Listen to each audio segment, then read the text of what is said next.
तो तुम्हें याद ही होगा कि मैंने एक कॉमिक नरेट की थी जिस सीरीज का नाम था डेथ ऑफ स्पाइडरमैन।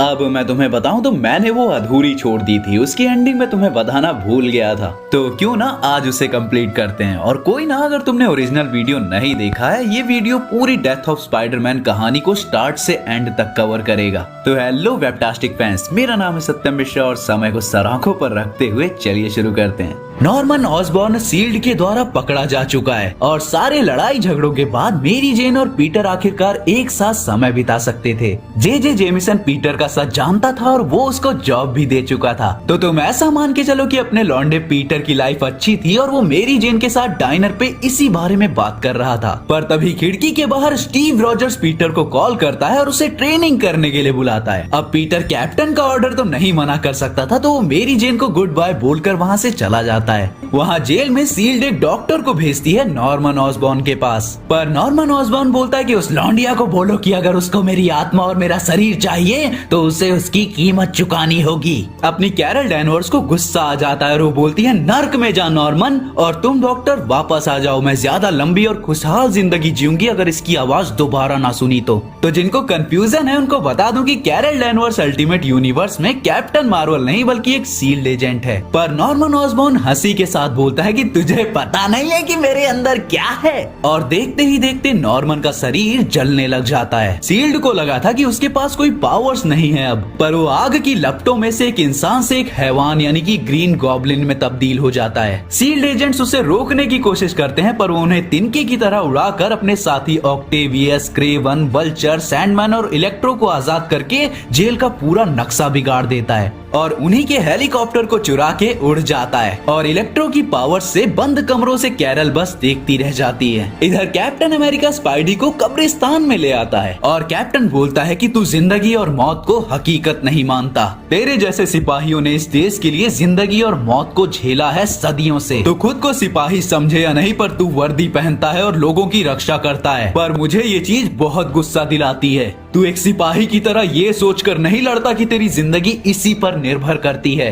तू ये सोचकर नहीं लड़ता कि दूसरों की जिंदगी तुझ पर निर्भर करती है। तुझे ये एहसास कभी नहीं होता कि तेरा समय भी आएगा एक दिन। अब आयरन मैन और थॉर ने तेरे लिए वोट कर दिया है नया ऑफिशियल हीरो बनने का, लेकिन मैंने नहीं किया। पर क्योंकि मैं आउट वोट हो गया इसीलिए मैं यहाँ हूँ तुझे हमारा तरीका सिखाने। अब तुम लोगों को बता दूं कि अल्टीमेट यूनिवर्स में जो कैप्टन अमेरिका है वो अभी भी वर्ल्ड वॉर वाली सोच रखता है। वो जमाने के साथ आगे नहीं बढ़ा, वो स्ट्रिक्ट है, खूसट है और वो अभी भी यूरोपियन कंट्रीज से नफरत करता है। पर तभी कैप्टन के पास कैरल का कॉल आता है। वो बताती है कि कैसे सारे सुपर विलन्स जेल तोड़कर भाग गए हैं और उसे स्पाइडी को छोड़कर सिचुएशन को संभालने जाना होगा। और वो स्पाइडी को छोड़ते हुए बाइक लेके वहाँ से निकलता है, लेकिन वो स्पाइडी को उसका पीछा करने से नहीं रोक सकता था। वहीं सारे विलेंस पूरे शहर पे तबाही मचा के एक सेफ जगह पहुंच जाते हैं। वो वहाँ देखते हैं कि सील्ड शहर को बचाने में बिजी है। तो नॉर्मन ऑसबॉर्न बोलता है कि ये भगवान का काम है, वो चाहते हैं कि हम सब एक साथ आएं और अपने दुश्मनों का नाश कर दें, हम पीटर पार्कर को मार दें। पीटर को एमजे का कॉल आता है। वो बोलती है कि पीटर नॉर्मन मरा नहीं है, न्यूज में दिखा रहे हैं कि वो भाग गया है बाकी विलेंस के साथ। तुम्हें कुछ करना होगा, वो तुम्हें मारने आएंगे।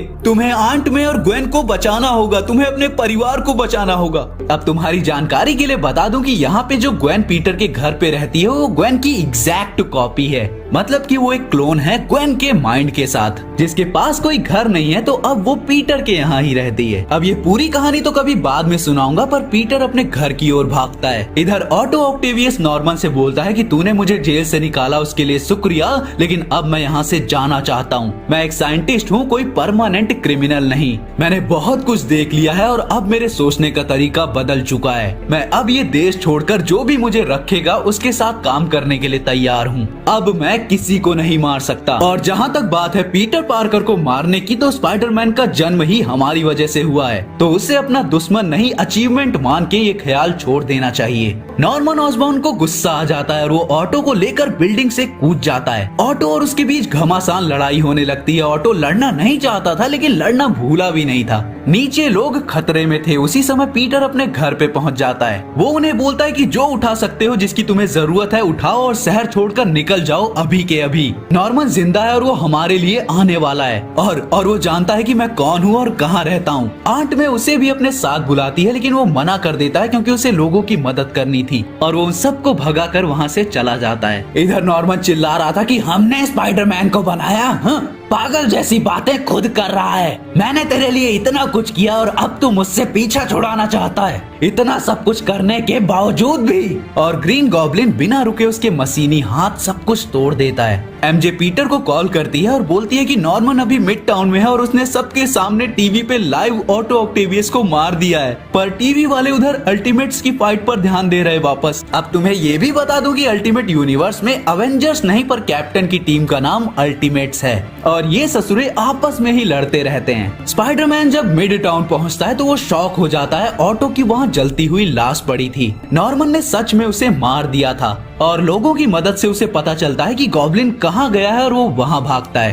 पर वो उस बिल्डिंग में भी नहीं मिलते, कोई भी नहीं। पर पुलिस सायरन की आवाज सुनते ही वो वहाँ से निकल जाता है। वहाँ ब्रिज पर वो देखता है कि पनिशर कैप्टन अमेरिका पर बंदूक ताने खड़ा है। वहाँ कैप्टन के सामने निक फ्यूरी भी गिरा था। अब स्पाइडरमैन वाकिफ नहीं था कि बाकी हीरोज उसकी तरह प्योर नहीं हैं। तो जब वो टाइम पर पनिशर तक नहीं पहुँच पाता तो स्पाइडी कैप्टन को धक्का देता है और वो गोली उसके आर पार चली जाती है। स्पाइडरमैन फ्लोर से उठने की कोशिश करता है। जेनेटिकली अल्टर्ड स्पाइडर, तूने मुझे काट के स्पाइडरमैन बनाया, तूने मेरी जिंदगी बर्बाद कर दी, तेरी वजह से मैं यहाँ बुलेट खा के गिरा हूँ। अरे कम से कम खड़े होकर हॉस्पिटल तक तो जाने की ताकत दे। और हाँ, थैंक यू बाकी हीरोज का जो मुझे मरा हुआ समझ के या फिर मरने के लिए यहाँ छोड़ गए और मैंने तुम लोगों को बताया कितना दर्द हो रहा है मुझे। ठीक है, चलो मान लेते हैं कि वो हीरोज बहुत बिजी हैं आपस की लड़ाई को फिनिश करने में, जो कि एक अकेले टीनेजर के धीरे धीरे मरने से ज्यादा इम्पोर्टेंट है। हाँ, सोच लेते हैं कि कैप्टन अमेरिका ने मेरी बहादुरी वाले कारनामे, मेरा उनको बचाने का कर्ज मुझे यहाँ मरता हुआ छोड़कर चुकाया है। शायद यही समय है ना जब मुझे अपना मास्क उतार के दुनिया को बताना होगा कि मैं कौन हूँ, क्योंकि मैं मास्क पहन के तो हॉस्पिटल नहीं जा सकता ना। हाँ, सब सुबह तक मेरा राज जान जाएंगे। स्पाइडरमैन उस तबाही के खंडर में खुद की चोटों पर जाल लगाता है। हाँ, कम से कम मुझे अपनी बॉडी के अंदर की चीजों को तो बाहर निकलने से रोकना ही चाहिए। फिर सोचेंगे कि मैं स्पाइडरमैन हूँ या पीटर पार्कर। ये स्टोरी आगे बढ़े उससे पहले बता दूं कि पीटर पार्कर इस यूनिवर्स में बस 16 साल का है, मतलब अपन सब की तरह है बिल्कुल। पर जब स्पाइडी ऊपर देखता है तो गॉब्लिन और उसके साथी उड़कर कहीं जा रहे थे और वो सब पहुंच जाते हैं स्पाइडरमैन के घर पे। वहाँ पे बस 2 लोग बचे थे, पीटर के पार्टनर्स ह्यूमन टॉर्च और आइसमैन। और विलेंस के वहाँ पहुँचते ही ह्यूमन टॉर्च अपनी पावर्स यूज करके गॉब्लिन से लड़ने पहुँच जाता है। उनको पता नहीं था कि वो बच्चा कौन है तो सब शॉक्ड थे। पर उस इलाके में लड़ाई शुरू हो गई थी। पर वहाँ 5 एक्सपीरियंस्ड विलन थे पर बस 2 बच्चे जिनको पीटर जितना भी एक्सपीरियंस नहीं था। सैंडमैन ह्यूमन टॉर्च को वापस से इंसान बनने पर मजबूर कर देता है। आइसमैन अपनी सारी पावर्स यूज कर लेता है लेकिन वो भी उन सबके सामने नहीं टिक पाता। वो मार खा रहे थे और हार ही चुके थे, पर वो दोनों अकेले नहीं थे। दूर विलेंस की नजर एक परछाई पर पड़ती है जो उन्हीं की तरफ देख रही होती है। वल्चर उस पर हमला करने की कोशिश करता है लेकिन स्पाइडी बस एक बार में उसे घुमा के फेंक देता है। इस हालत में भी गॉब्लिन, ह्यूमन टॉर्च और आइसमैन पहले से ही बेहोश थे। पीटर बिना मास्क के झूठ बोलता है कि सारे हीरोज मेरे पीछे पीछे आ रहे हैं तुम्हारे लिए, तो तुम सब के सब चुपचाप सरेंडर कर दो। पर उनको उसकी चोट दिख जाती है और वो उस पर अटैक करने लग जाते हैं। पीटर जल्दी से आग बुझाने वाले पानी का इस्तेमाल करता है और उनके ऊपर फेंकता है।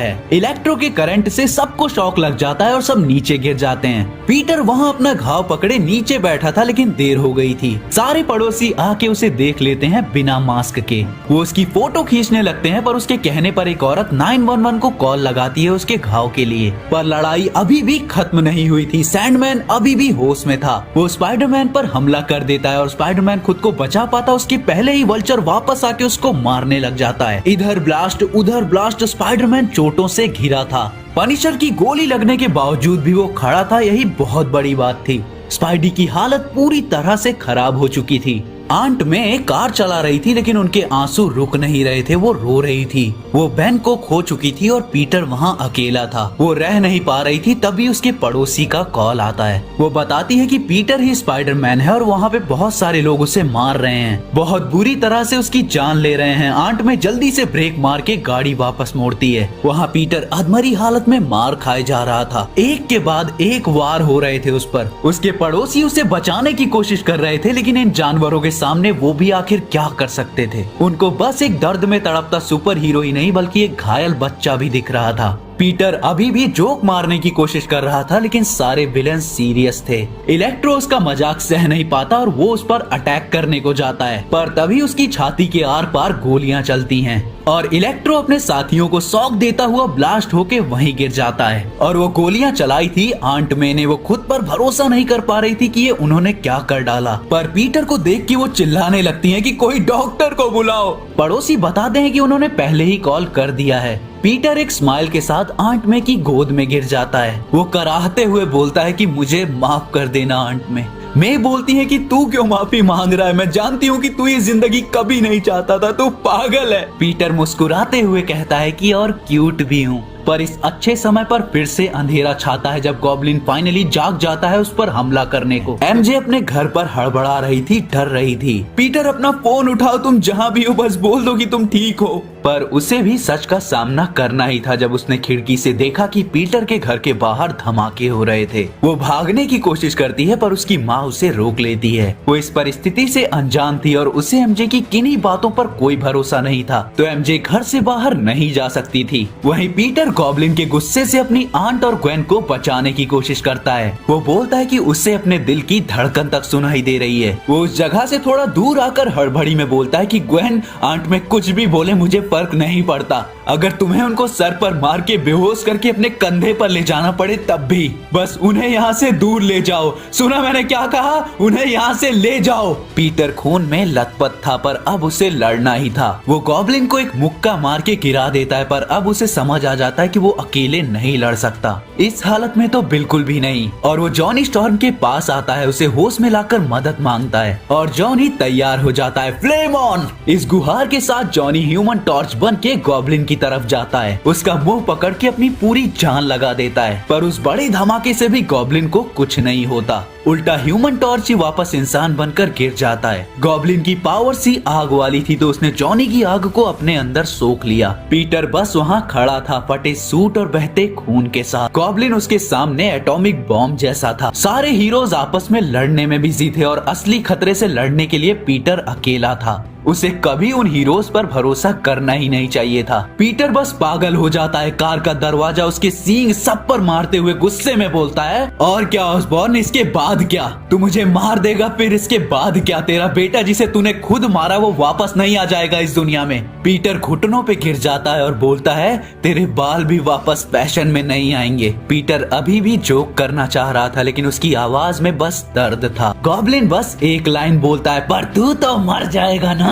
पीटर हार नहीं मान रहा था लेकिन वो जानता था कि गॉब्लिन सच बोल रहा है। तभी गॉब्लिन के पीछे से आता हुआ एक ट्रक जिसे मेरी जेन चला रही थी और वो जोर से गॉब्लिन को टक्कर मार देती है। वो गॉब्लिन पर इतनी जोर से ठुका था कि उस ट्रक के पहिए निकल जाते हैं। पीटर जल्दी से मेरी जेन को बाहर निकालता है। वो उसके गले मिलता है और उससे बोलता है कि तुमने सच में एक ट्रक चुरा लिया। उसे किस करता है और उसे दूर फेंक देता है अपने जाल में, क्योंकि गॉब्लिन अभी भी जिंदा था। वो ट्रक के नीचे से निकलकर बोलता है कि पीटर, ये भगवान का संदेश है, वो भी चाहता है कि मैं तुझे मार दूं। चुप हो जा। इस चीख के साथ पीटर पूरा ट्रक अपने हाथों में उठाकर गॉब्लिन पर दे मारता है। वो दोबारा मारने को ट्रक उठाता है तब गॉब्लिन बोलता है कि मैं तेरा परिवार वैसे ही बर्बाद कर दूंगा जैसे तूने मेरा किया।